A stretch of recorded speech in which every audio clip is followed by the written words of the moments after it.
BBC বাংলার সান্ধ্য অধিবেশন প্রবাহতে আপনাদের স্বাগত। আজ আপনাদের সাথে লন্ডন স্টুডিও থেকে আছি মানসী বড়ুয়া।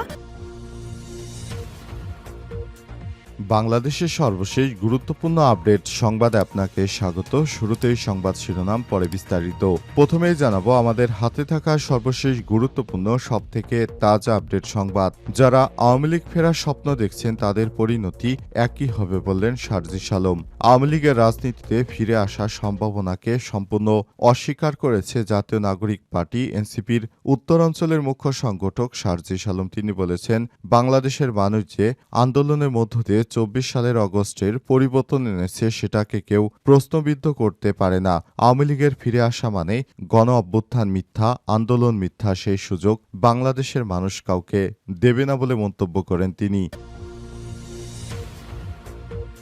এরপর জানাবো শেখ হাসিনার বিরুদ্ধে তদন্ত কর্মকর্তাকে আজ ফের জেরা করবেন স্টেট ডিফেন্স। শেখ হাসিনার বিরুদ্ধে জুলাই আগস্টে সংগঠিত গণহত্যা দায় মানবতা বিরোধী অপরাধের মামলায় সাক্ষ্য দেয়া মূল তদন্ত কর্মকর্তা মোহাম্মদ আলমগীরকে আজ ফের জেরা করবেন স্টেট ডিফেন্স আইনজীবী মোহাম্মদ আমির হোসেন। আন্তর্জাতিক অপরাধ ট্রাইব্যুনাল একের চেয়ারম্যান বিচারপতি মোহাম্মদ গোলাম মর্তুজা মজুমদারের নেতৃত্বাধীন বিচারিক প্যানেলে জেরা অনুষ্ঠিত হবে।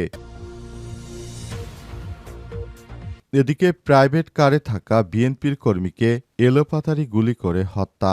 চট্টগ্রামের হাটহাজারী উপজেলায় মোটরসাইকেলে করে আসা অস্ত্রধারীদের ছোড়া গুলিতে এক বিএনপির কর্মী নিহত হয়েছে। এ সময় তার সঙ্গে প্রাইভেট কারে থাকা আরও এক ব্যক্তি গুলিবিদ্ধ হন।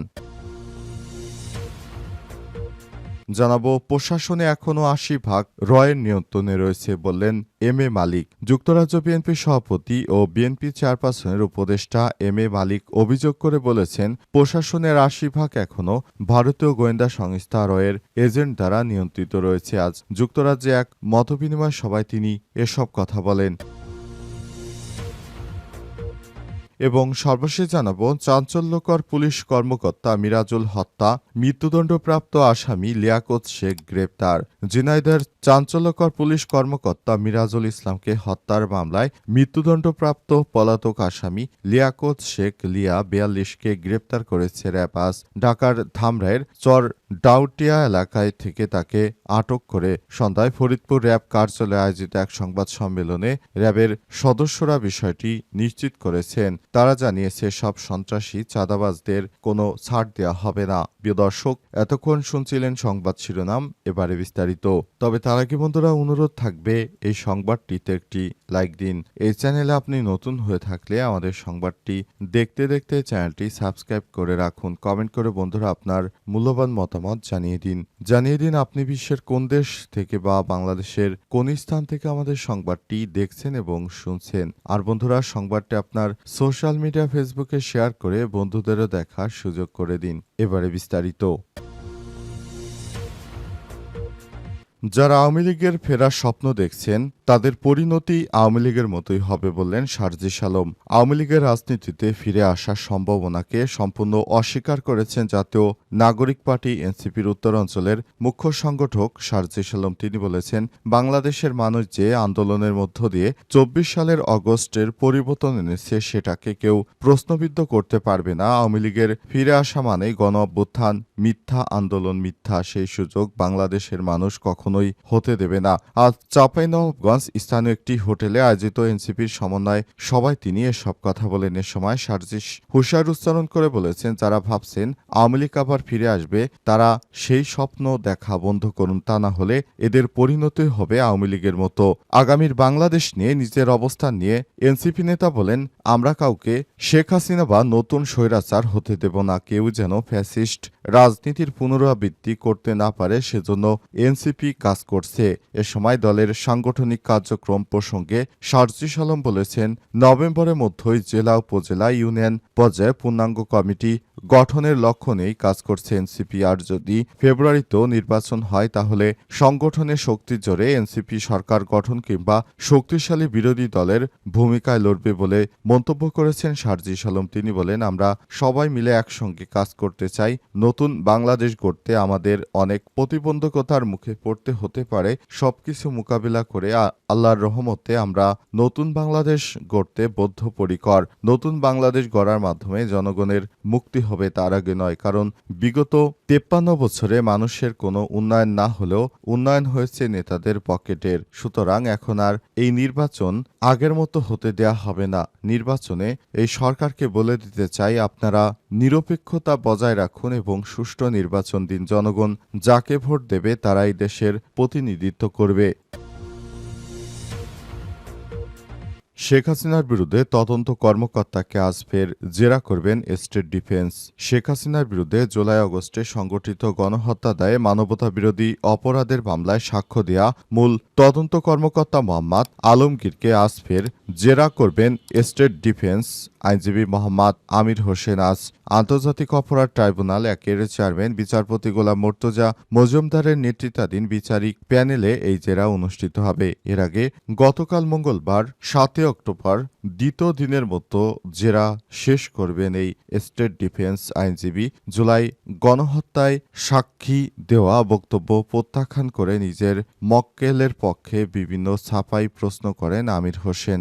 আন্দোলনকারীদের মধ্যে বাধ্য হয়ে পুলিশ বা আইনশৃঙ্খলা রক্ষাকারী বাহিনীর সদস্যরা গুলি চালাতে বাধ্য হয়েছিলেন বলে যুক্তি খণ্ডন করেন। দিনভর জেরা করলেও শেষ না হওয়া আজ পর্যন্ত মুলতবি করেন ট্রাইব্যুনাল। প্রসিকিউশনের পক্ষে ছিলেন প্রসিকিউটর মিজানুল ইসলাম ও প্রসিকিউটর গাজী এম.এইচ. তামিম।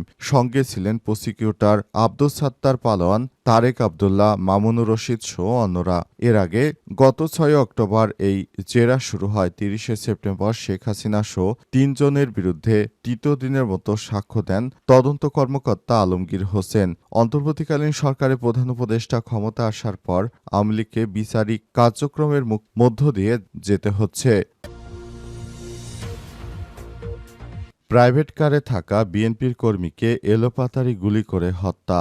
চট্টগ্রামের হাটহাজারী উপজেলায় মোটরসাইকেলে করে আসা অস্ত্রধারীদের ছোড়া গুলিতে এক বিএনপির কর্মী নিহত হয়েছে। এ সময় তার সঙ্গে থাকা প্রাইভেট কারে থাকা আরও এক ব্যক্তি গুলিবিদ্ধ হন। মঙ্গলবার ৭ অক্টোবর সন্ধ্যা ৫:৩০টার দিকে উপজেলা দক্ষিণ মারদাসা ইউনিয়নের মদুনাঘাট বাজারে পানি শোধনাগার মূল ফটকের সামনে এই ঘটনা ঘটে।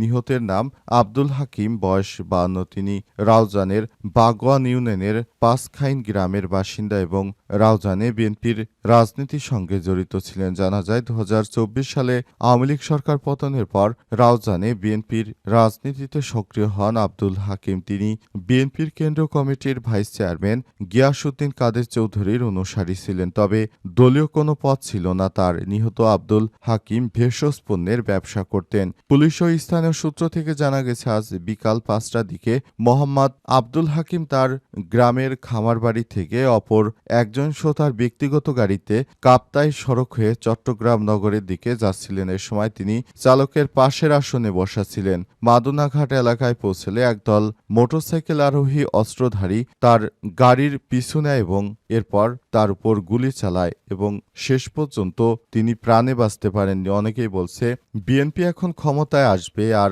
তাদের নেতাকর্মীরা এখনও তাদের জীবন রক্ষা করতে পারছে না। বিএনপি ভবিষ্যতে বাংলাদেশে সরকার প্রধান হলে তখন কি আদতে তারা আমাদের নিরাপত্তা দিতে পারবে, এই প্রশ্ন রেখেছেন অনেকেই। এ বিষয়ে অনেকেই যার যার মতামত শেয়ার করেছেন। প্রশাসন ৮০% ভারতের রয়ের নিয়ন্ত্রণে, বললেন এম.এ. মালিক। যুক্তরাজ্য বিএনপি সভাপতি ও বিএনপি চেয়ারপারসনের উপদেষ্টা এম.এ. মালিক অভিযোগ করে বলেছেন, প্রশাসনের ৮০% এখনও ভারতীয় গোয়েন্দা সংস্থা রয়ের অধীনে রয়েছে। আজ মধ্যরাতে সিলেটের দক্ষিণ সুরমায় এক মতবিনিময় সভায় প্রধান অতিথির বক্তব্যে তিনি এই অভিযোগ করেছেন। তিনি বলেন, প্রশাসন এখনও ভারতীয় রয়ের শক্তিশালী। শেখ হাসিনা মানেই তার আমলে শাসনের ১০০%ই এর আইনের প্রভাবে ছিল। বিএনপি চেয়ারপারসনের উপদেষ্টা আরও বলেন, পলাতক ফ্যাসিস্ট হাসিনা 22.7 বিলিয়ন ডলার বিদেশে পাচার করেছে। এম এ মালিক আরও বলেন, আওয়ামী লীগের মতো একটি দল তার নেত্রীকে ভারতের কাছে বিক্রি করে দিয়েছে। আপনার বাড়ি উঠান দিয়ে ভারতের করিডোর দিতে চেয়েছিল, যেটি আপনি নিজে ব্যবহার করতে পারতেন না, ভারত পারত। এভাবেই হাসিনা দেশ বিক্রি করে দিয়েছে। তিনি আরও জানান, ইলিয়াস আলী চৌধুরী আলমসহ প্রায় 1500 বিএনপির নেতার বিচার বহির্ভূত হত্যার বিষয়টি আমি জেনেভায় তুলে ধরেছি। 16 বছর ধরে হাসিনার বিরুদ্ধে আন্দোলন করেছি। একবার হাসিনাকে টানা 11 দিন যুক্তরাজ্যে অবরুদ্ধ করে রাখি আমি। বের হওয়ার কোনো সুযোগ ছিল না। চিৎকার করে বলেছিল, বিএনপিকে বলো, তারেককে বলো, আমি কোনো হোটেল পাচ্ছি না। তিনি আরও বলেন, আমরা প্রায় 1 লাখ বাংলাদেশি মিলে ব্রিটিশ প্রধানমন্ত্রীর কার্যালয় 4.5 ঘন্টা ঘেরাও করে রেখেছিলাম। খালেদা জিয়াকে যেদিন তারা সাজা দেওয়ার জন্য নিয়ে যায়, সেদিন তাপমাত্রা ছিল -4 ডিগ্রি। আমরা বিনা অনুমতিতে ব্রিটিশ প্রধানমন্ত্রীর কার্যালয়ের সামনে রাত 4টা পর্যন্ত অবস্থান করি। যুক্তরাজ্য প্রবাসী লিলু মিয়ার ব্যবস্থাপনায় আয়োজিত ওই সভায় উপস্থিত ছিলেন দক্ষিণ সুরমা উপজেলা বিএনপির সভাপতি শাহাবুদ্দিন সহ আরও বিএনপির অন্যান্য নেতৃত্ববৃন্দরা।